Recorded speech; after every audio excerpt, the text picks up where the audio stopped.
¿Por qué La Habana quiere ingresar en los BRICS? ¿Qué creen en Rusia sobre lo que pasa en América Latina? No aceptó el plan de paz. Cubanos sobre lo que pasa. De Moscú a La Habana, tan parecidos como peculiares. Una coproducción de Cuba Debate y Sputnik que te acerca de primera mano la perspectiva cubana, rusa y multipolar sobre lo que pasa en el mundo. Bienvenidos nuevamente a nuestro podcast de Moscú a La Habana, una colaboración entre Cuba Debate y Sputnik para analizar los temas que están en agenda en los medios de prensa. Mi nombre es Claudia Fonseca, les saludo desde La Habana, y de Moscú, Oleg Leonov Armas. Un saludo, Oleg. Un saludo, Claudia, un gusto verte otra vez por acá, un saludo a todos nuestros espectadores y como siempre digo, estamos acá desde la capital rusa para analizar todos los temas que sean de interés de la agenda internacional desde un punto de vista de cómo se ven desde Moscú y Rusia en general. De Moscú a La Habana, entérate de primera mano sobre lo que verdaderamente opinan los rusos. Como primer tema del día, hoy en De Moscú a La Habana, estaremos analizando lo que ha sucedido en la ciudad rusa de Vladivostok. Me refiero al Foro Económico Oriental, que ha reunido a un grupo importante de países en esa ciudad. Y yo quisiera que me comentes un poco, para que el público acá en América Latina conozca el origen, cuál es el objetivo de este foro, y me comentas algunos de los principales resultados que se tuvieron, pues ha ocupado bastante los medios de prensa allá en Rusia, en Europa de manera general. Pero por acá, como es una realidad un poquito más lejana, quiero que nos comentes un poco cuál fue el objetivo y qué pasó en Vladivostok esta semana. Bueno, el Foro Económico Oriental, que se celebra tradicionalmente en la ciudad rusa de Vladivostok, y si vemos en el mapa, Vladivostok es una ciudad que justamente está por ahí por la zona de Corea, de Japón, de China, en el oriente ruso.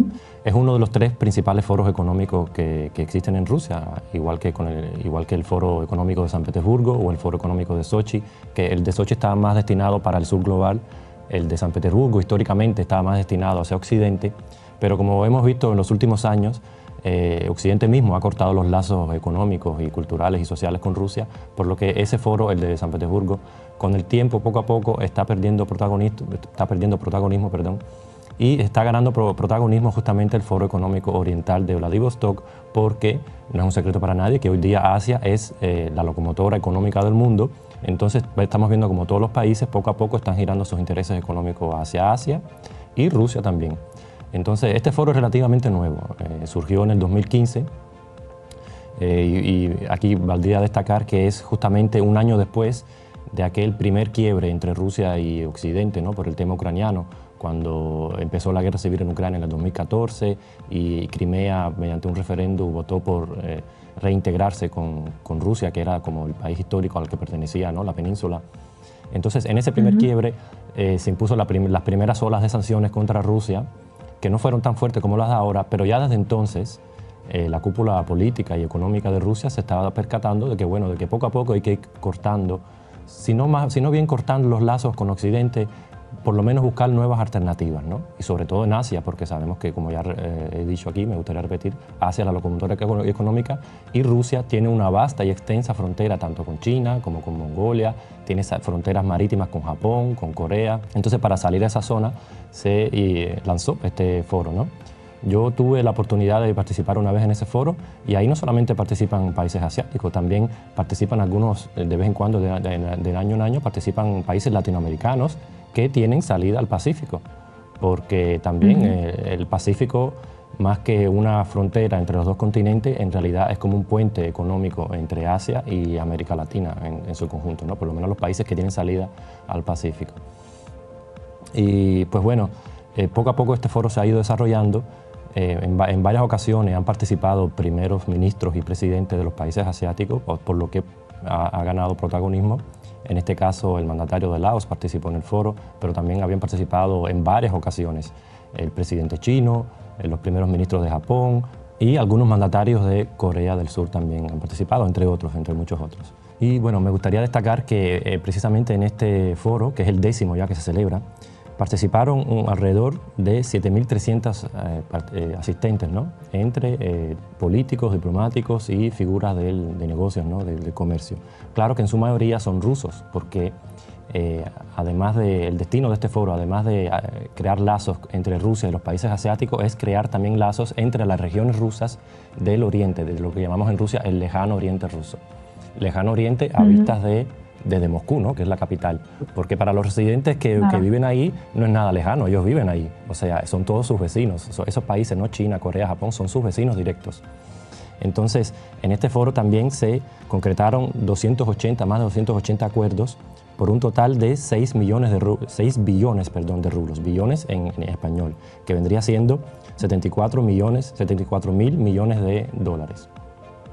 Entonces, esto te refleja una magnitud, ¿no? de los contratos que se establecen ahí, se pactan, y eso teniendo en cuenta solo aquellos que se hicieron públicos, porque las grandes compañías, no es un secreto para nadie también, que pactan algún tipo de contrato, pero eso es un secreto comercial y no se revelan las sumas. O sea, solamente la suma que se hizo pública llega a 74 mil millones de dólares, y eso solamente en un año. Entonces, uno de los grandes proyectos que se mencionó ahí en ese foro es el lanzamiento de una segunda rama del gasoducto que se llama la Fuerza de Siberia, que une a los principales pozos de gas, ¿no? y de hidrocarburos rusos con China, que es el principal consumidor de productos energéticos, ¿no? mundialmente, y rusos también en este caso. Esto nos señala dos cosas. Primero, que ya existe un gasoducto que se llama Fuerza de Siberia, y esta es la segunda rama que van a trazar. Significa que ese primer gasoducto ya no es suficiente como para abastecer la alta demanda de China que tiene en hidrocarburos rusos, ¿no? O sea que esto es una clara señal de que Rusia sigue buscando nuevos mercados alternativos al europeo y al occidental, donde antes vendía la mayor parte de esos hidrocarburos. Y en la prensa se filtró, ¿no? se discutía mucho de que el precio de venta de los hidrocarburos que Rusia vende a China es menor que el que vendía en Europa. Y si bien esto es cierto, lo que hay que tener en cuenta es que realmente China, para el lejano oriente ruso, que es donde se extraen, ¿no? la mayor parte de los hidrocarburos, China queda más cerca que Europa. O sea, desde Siberia, trasladar esos hidrocarburos a Europa es mucho más costoso que trasladarlos a China. O sea, que los gastos logísticos de ese traslado son menores, y por eso el precio de venta final también es menor, y eso es algo natural. No, sin duda fue un evento donde participaron miles de asistentes y que tuvo resultados concretos. También trascendió el discurso o los pronunciamientos del presidente Vladimir Putin en ese evento, donde habla de la fortaleza de la economía rusa y habla también de esos vínculos con estos países emergentes, economías emergentes. Estamos hablando precisamente de China con este acuerdo del gasoducto, pero también del bloque de los BRICS, de ese necesario vínculo entre otras economías, más allá de las economías tradicionales occidentales, para fortalecer ese multilateralismo también en el ámbito económico.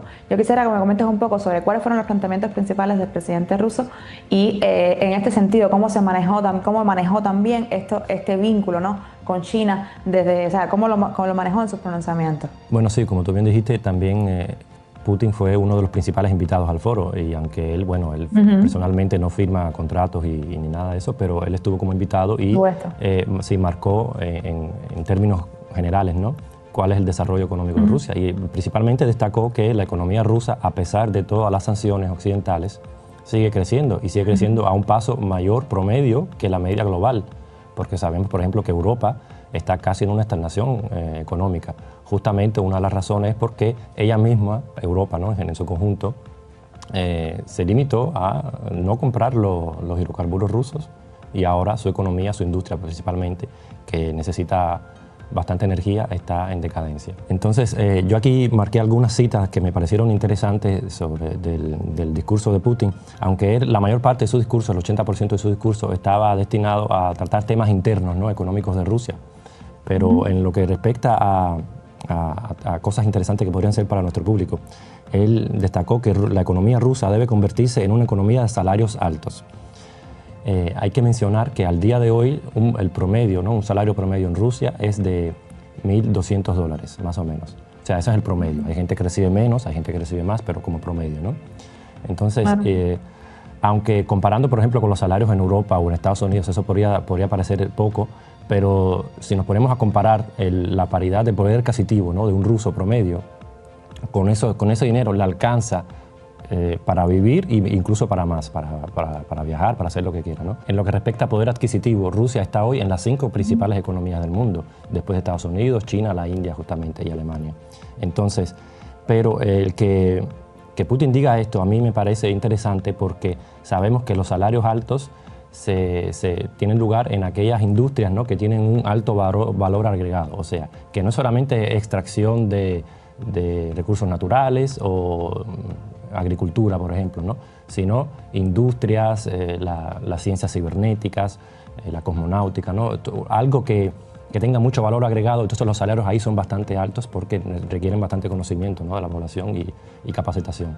Entonces que Rusia, y que el presidente lo diga así tan públicamente, significa que Rusia está en camino a salirse de aquella, como dicen, dependencia, ¿no?, porque Rusia, el presupuesto ruso, la economía rusa hoy día es bastante dependiente de los precios de los minerales, ¿no?, y de los recursos naturales. Y Rusia quiere salirse de eso. Rusia quiere dejar de ser un exportador de recursos naturales a exportar servicios, exportar mercancías ya hechas, ¿no?, además de recursos naturales. Entonces también me parece bastante destacable que dijo que las relaciones con China no están relacionadas con la situación política actual, que la cooperación entre ambos países comenzó hace 20 años, o sea, mucho antes de este conflicto entre Rusia y Occidente. Y Rusia nunca se ha negado a cooperar con los países que desean fortalecer los lazos económicos. Primero que todo, el giro que Rusia está teniendo hacia Oriente no tiene que ver con la situación actual, aunque sí la situación actual de las tensiones, ¿no?, con Occidente han impulsado ese giro, sino que más bien es una estrategia de larga data que tiene Rusia para diversificar, ¿no?, sus relaciones económicas, porque anteriormente la mayor parte de las relaciones económicas de Rusia eran con Europa, la inmensa mayor parte, y todavía hoy sigue siendo bastante alta. Después vendría Oriente Medio y por último Asia, ¿no? Entonces, como ya dije anteriormente en el podcast, Asia hoy es la locomotora económica del mundo y Rusia está paulatinamente girando. Acá en Rusia tenemos un dicho bastante, es una frase, ¿no?, bastante conocida, que si vemos el escudo de Rusia es un águila bicéfala, ¿no?, que mira hacia los dos lados. Pero si bien siempre una cabeza mira para Occidente, siempre se le daba prioridad a eso. Entonces ahora Rusia está dándole prioridad a la segunda cabeza, ¿no?, la que mira a Oriente. Entonces me parece que eso es una metáfora bastante simbólica que dice que, bueno, que Rusia, siendo un país euroasiático, debe estar bien posicionada tanto en un continente como en el otro y económicamente, que hasta ahora no lo hemos visto. También un dato interesante para nuestros espectadores, hay que tener en cuenta que el 80% de la población de Rusia vive en la parte europea de Rusia. O sea, la mayor parte del país, todo lo que es Siberia y el Lejano Oriente, está habitado por solamente un 20% de la población. Y acá en Rusia también, lo voy a decir en breve porque esto tiene que ver con todo lo que estamos hablando, hay muchos programas para que los pobladores, ¿no?, de la parte europea de Rusia para facilitar el traslado al Lejano Oriente. El Estado te da una parcela de territorio gratis. A cualquier ciudadano ruso tiene derecho a recibir una parcela de terreno en el Lejano Oriente ruso. Te dan subsidios, financieros para que tú puedas acceder a una hipoteca a un % mucho menor que, por ejemplo, en Europa, ¿no? Entonces, lo que estamos viendo es que es todo un plan del gobierno ruso para fomentar el traslado, ¿no?, y de la población de la parte europea del país, que está bastante sobrepoblada, al Lejano Oriente, que es donde Rusia ve su futuro. También Putin en su discurso dijo una frase bastante curiosa que a lo mejor pasó un poco desapercibida en los medios, y él dijo que el tigre más grande del mundo vive precisamente en Rusia, que es el tigre de Amur. ¿Y por qué esto me parece curioso? Porque a las economías emergentes del continente asiático, que en su tiempo fueron emergentes y ahora se consideran desarrolladas, se le llama a menudo, ¿no?, los tigres asiáticos, que vendría siendo Japón, Corea, Taiwán. Entonces me parece que esa metáfora que él dice, que bueno, que sí, son tigres asiáticos, pero el tigre más grande del mundo vive precisamente en Rusia. Y además de ser un hecho zoológico, ¿no?, bastante curioso, porque ¿quién pensaría que, bueno, que sí, que en Rusia viven tigres y de hecho el más grande, la especie más grande de tigres, vive en Rusia? Y entonces me parece que esto fue una metáfora que bastante curiosa que el presidente lanzó, como que insinuando que Rusia puede no solamente convertirse en un tigre económico asiático, sino ser el más grande también. Aunque bueno, claro que a China es difícil de sobrepasarla en eso, pero a China nadie la llama el tigre económico asiático, a China la llaman el dragón, ¿no? Es que en un escenario económico tan complejo como el que estamos viviendo ahora mismo, por supuesto que girarse hacia otros otros mercados y mucho más, son los mercados que más dinamismo están mostrando ahora mismo en la economía internacional, pues siempre va a ser una estrategia inteligente. Y es una estrategia que también compartimos acá los cubanos, porque no sé si estuviste al tanto que durante estos días nuestro presidente realizó una gira por varios países de Asia, precisamente para eso, ¿no? Fomentar esas relaciones que son históricas, en el caso de Cuba son históricas con China, Vietnam, Laos, pero que también se le quiere dar un impulso desde el punto de vista económico. Tanto Rusia como Cuba son países que son sancionados desde el punto de vista económico y por supuesto que tenemos que diversificar nuestros mercados y nuestras relaciones internacionales en ese sentido. Y por ahí también estuvo el objetivo, ¿no?, de la visita del presidente cubano Díaz-Canel a China, a Vietnam y a Laos. No sé si tuvo alguna trascendencia en Moscú esta visita. Bueno, sí, acá en Rusia seguimos bastante de cerca, ¿no?, todo lo que pasa económicamente con Cuba, porque como hemos mencionado aquí muchas veces en este podcast, Cuba es un país que ha venido haciéndole frente a las sanciones muchas más décadas que la propia Rusia, por ejemplo. Entonces, Cuba para Rusia siempre ha sido un ejemplo de que se puede hacer frente a esas sanciones, incluso salir adelante en condiciones extremadamente difíciles, sobre todo teniendo en cuenta la diferencia, ¿no?, de las magnitudes de la economía, de la primera economía del mundo, como vendría siendo los Estados Unidos, y la economía de Cuba. Pero así todo se le hace frente y se sale para adelante, como se dice. Entonces, hemos visto como también Rusia precisamente ha mostrado ese ejemplo, y me parece una estrategia bastante eficaz, ¿no?, de la cúpula del gobierno cubano, de buscar nuevos socios fuera del tradicional, ¿no?, mundo occidental y aquel bloque económico occidental, aunque sabemos que, por ejemplo, Europa es mucho más laxa, ¿no?, a la hora de tener relaciones económicas con Cuba, pero no es suficiente y Cuba debe buscar mercados alternativos. En América Latina también vemos que muchos países están dispuestos. Lo que pasa es que, como también hemos hablado muchas veces aquí, en América Latina, por ejemplo, el comerciante promedio, ¿no?, latinoamericano teme a lo mejor un poco estrechar relaciones económicas con Cuba por miedo a ser afectado, ¿no?, a que su empresa o su negocio sea afectado por las sanciones estadounidenses precisamente. Pero en Asia no es así. En Asia vemos que le hacen frente a todas estas sanciones, sobre todo China, sobre todo Rusia, que vendría la pena recordar que Rusia también es un país asiático, y bueno, y Vietnam, ¿no?, que también históricamente han tenido muchas diferencias y muchos roces con Estados Unidos.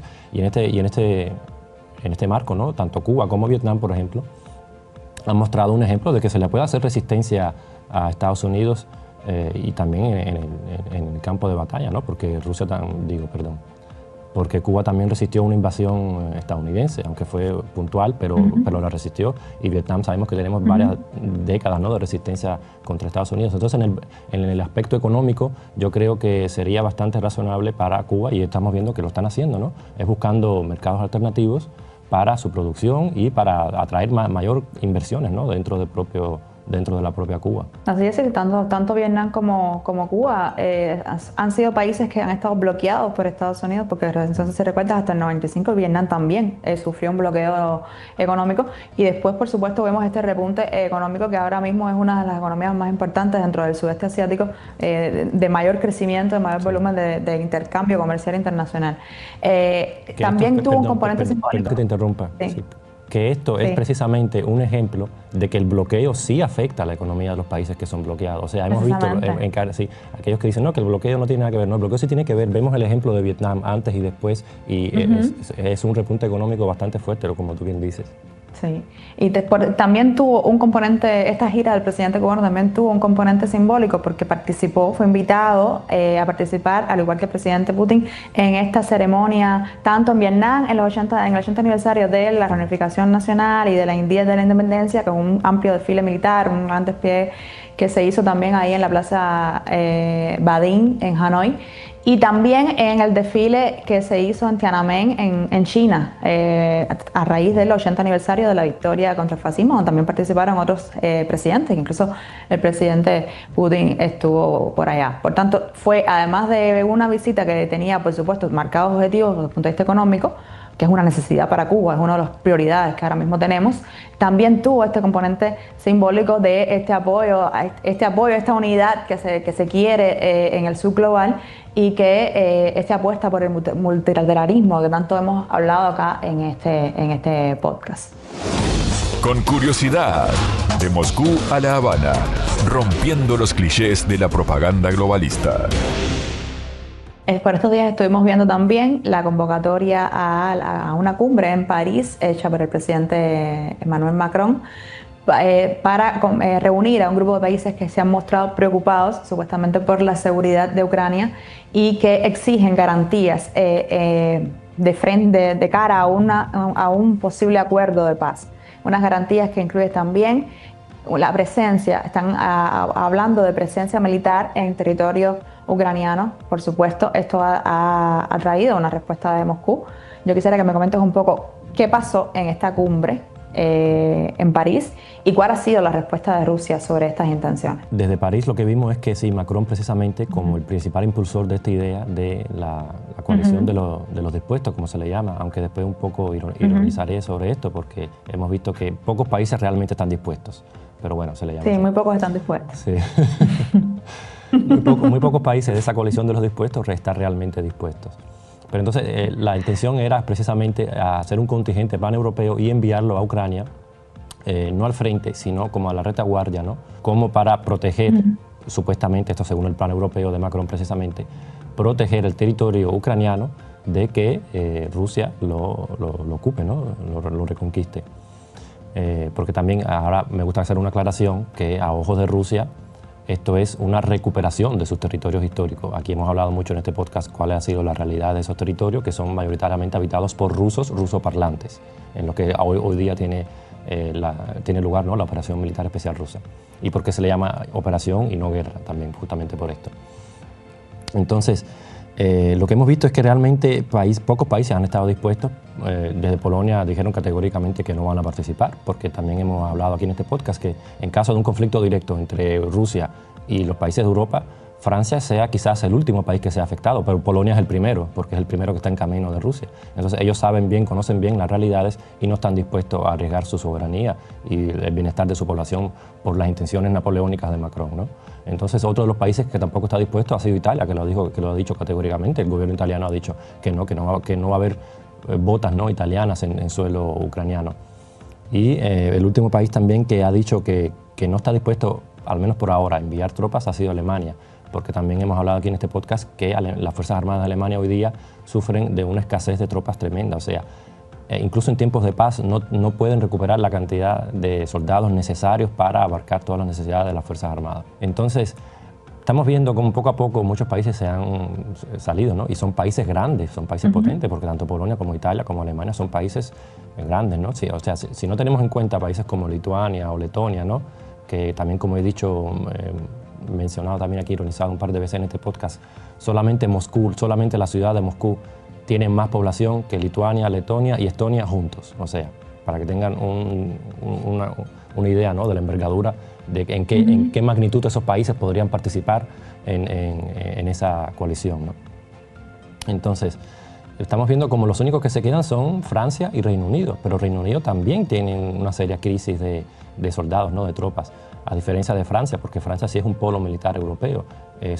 Las Fuerzas Armadas de Francia sí están completamente dispuestas, ¿no? a participar en operaciones, aunque los generales franceses mismos han dicho en repetidas ocasiones también y públicamente, y se ha filtrado a la prensa francesa, que esta idea es un poco absurda, que ellos no apoyan esa idea, porque sería un conflicto directo con una potencia nuclear. O sea, Francia, si bien tiene unas fuerzas armadas bastante fuertes, pero el territorio de Francia no es Estados Unidos, no es China. O sea, con unas 5 o 10 bombitas atómicas, no me gusta decir estas cosas, pero bueno, hay que tenerlo en cuenta, se acabaría Francia. Entonces, que Dios no quiera que llegue a esta situación, y es lo que hemos visto desde Moscú. La reacción de Moscú, precisamente Putin en el Foro Económico Oriental dijo que, y lo reiteró y con cara seria, lo dijo bastante serio, sin ironizar como lo hago yo, ¿no? Él dijo que cualquier presencia de tropas extranjeras en Ucrania en tiempos de guerra por Rusia será considerado como un objetivo legítimo. Y si bien sabemos que hoy día en Ucrania existen tropas, ¿no? mercenarios europeos también, de todo el mundo, ¿no? hay mercenarios que participan en el conflicto por dinero a favor de Ucrania, y Rusia a esos mercenarios les hace una caza especial.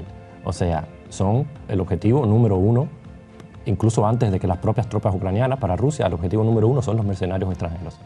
¿Qué pasaría si hay tropas francesas en suelo ucraniano, aunque no estén en el frente de combate? Eso significa que las tropas francesas desocuparían, ¿no? Por ejemplo, gran parte de la frontera con Bielorrusia, por ejemplo, o la retaguardia. Entonces desocuparían a fuerza viva, ¿no?, ucraniana que cubre esas partes y que serían enviadas al frente. Y eso a Rusia no le conviene en nada. Y Rusia cada rato realiza ataques aéreos contra objetivos militares en la retaguardia ucraniana. Siempre hemos visto como misiles rusos, ¿no?, atacan polígonos y industrias militares de Ucrania. ¿Qué pasaría si uno de esos misiles mata, digo yo un ejemplo, a 5 oficiales de las Fuerzas Armadas francesas? No mercenarios, 5 oficiales de las Fuerzas Armadas francesas. ¿Se involucraría Francia en el conflicto con Rusia directo? ¿Iría Europa detrás de Francia a luchar por Francia también, por las intenciones napoleónicas de Macron? ¿Qué haría la OTAN en ese caso? O sea, hay mucha controversia dentro de la propia Europa sobre este tema y realmente creo que Macron está un poco alucinando con este tema porque él sí quiere como que, él tiene esa idea vieja, incluso antes del conflicto, entre que Rusia se involucrara en el conflicto ucraniano, él tenía esa idea vieja de crear una fuerza armada paneuropea, ¿no?, paralela a la OTAN, sin Estados Unidos, sin otros países de la OTAN. Y fue criticado por eso, por el propio Estados Unidos. Entonces, esta idea deja mucha controversia en Rusia y Rusia está muy atenta a estos temas. Sí, y vemos otra vez esa dependencia que hay, ¿no?, entre Europa y esa como manos atadas que tiene con respecto a Estados Unidos, porque los países precisamente no dan ese paso, no dan el sí definitivo, porque ven que las relaciones con Estados Unidos ahora y la forma en que se ha involucrado la administración estadounidense en esta resolución de estas conversaciones para la resolución del conflicto con Ucrania van por otro lado. Macron, que debería ocuparse de todos estos problemas internos que está teniendo, toda esta impopularidad que está teniendo ahora mismo en su país, él sigue insistiendo en que sí, que él está dispuesto a enviar tanto tropas terrestres, aéreas, como apoyar también desde el punto de vista cibernético un posible enfrentamiento a Rusia, ¿no?, en este conflicto. Quisiera que me comentaras un poco entonces ese vínculo, ¿no?, entre Europa y Estados Unidos en este aspecto, cómo se ve desde Moscú. Hemos visto como Macron, Europa en su general, y Macron precisamente ha estado intentando de persuadir, ¿no?, a la administración Trump de que también se involucre en esa iniciativa. Y Trump, como también lo hemos hablado muchas veces aquí en este podcast, hace todo lo posible al contrario, por salirse de ese conflicto, por terminarlo y enfocarse más bien en la contención a China. Entonces, algunas citas que destaqué de esta reunión, de esta cumbre en París.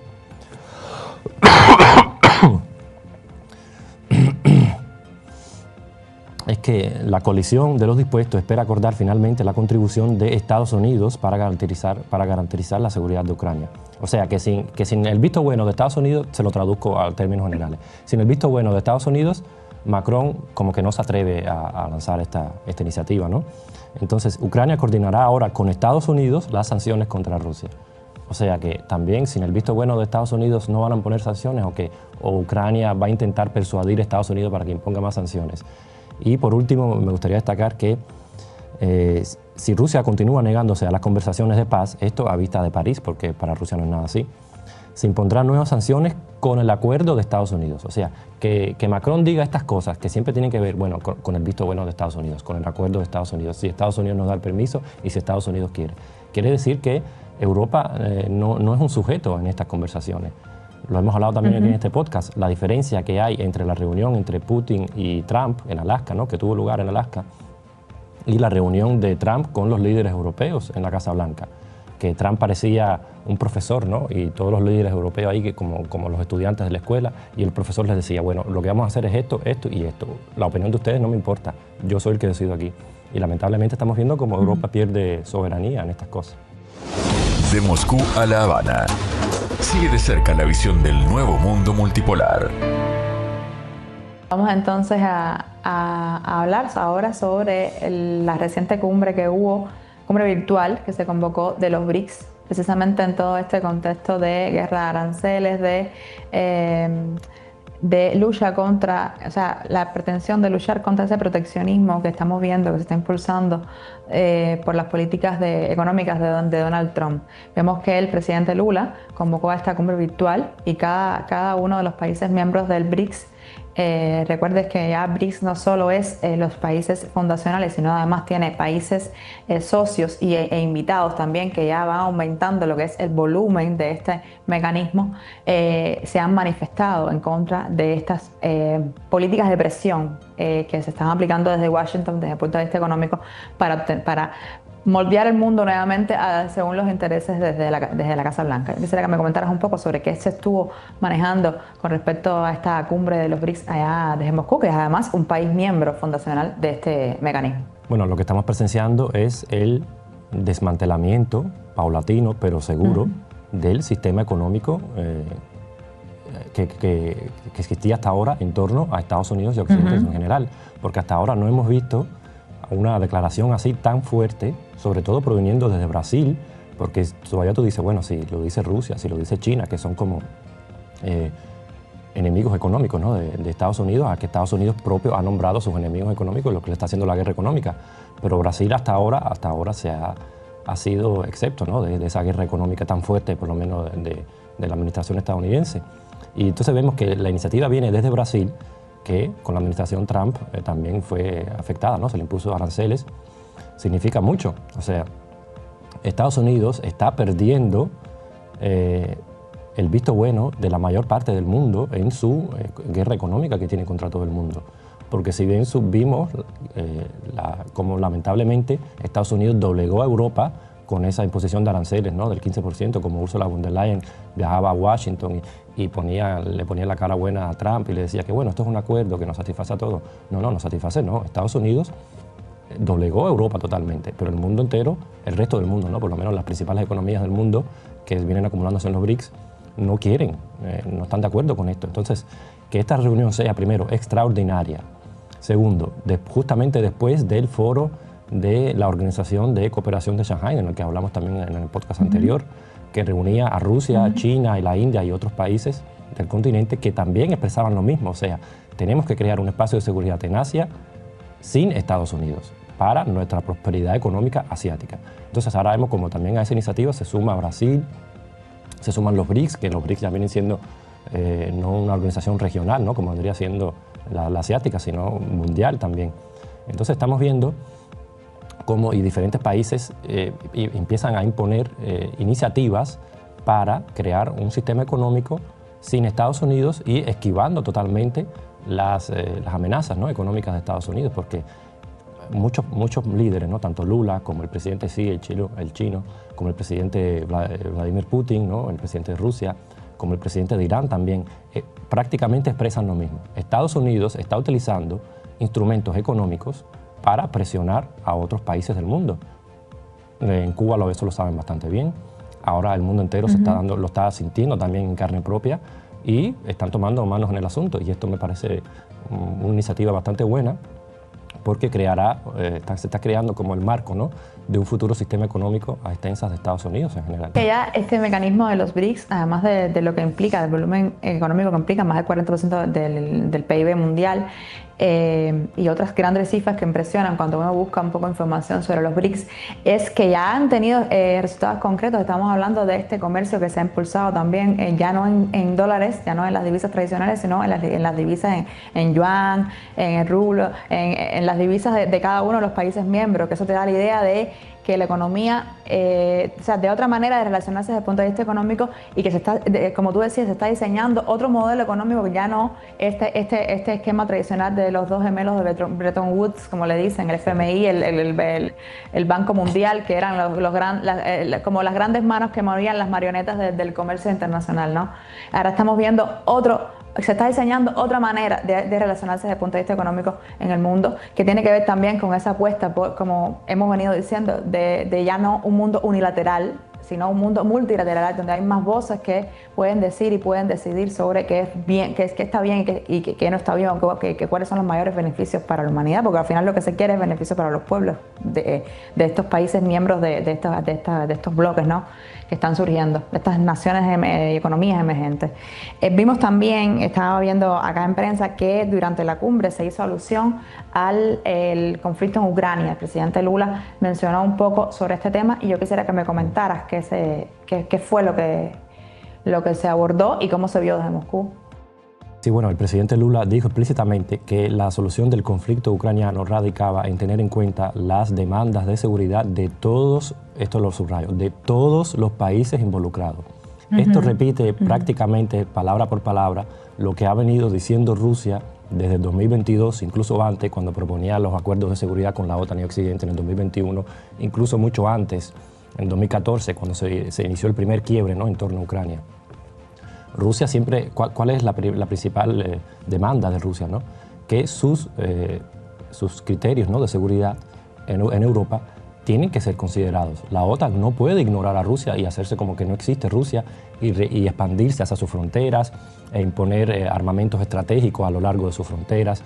O sea, esto va a provocar una respuesta de Rusia y es lo que vimos en el 2022. Lamentablemente Rusia hasta lo último intentó evitar esta solución del conflicto, pero si tú primero ignoras mis demandas de seguridad, después de 2014, bueno, acuerdas conmigo los acuerdos, los famosos acuerdos de Minsk I y Minsk II, ¿no?, para la solución del conflicto ucraniano en la mesa de diálogo con el retorno de las regiones, ¿no?, de Donbass y Lugansk a Ucrania. O sea, Rusia estaba dispuesta a eso, con la condición de que se tomaran en cuenta sus criterios de seguridad y de que la OTAN no pusiera armamento a lo largo de sus fronteras.